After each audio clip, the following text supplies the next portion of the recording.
وللذين كفروا بربهم عذاب جهنم وبئس المصير.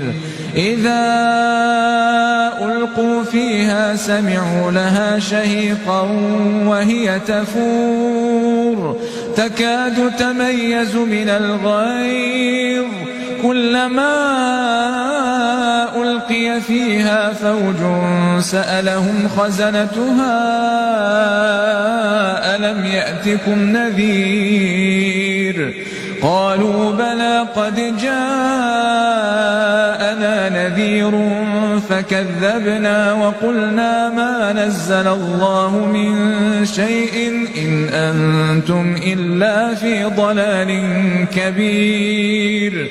وقالوا لو كنا نسمع أو نعقل ما كنا في أصحاب السعير فاعترفوا بذنبهم فسحقا لأصحاب السعير.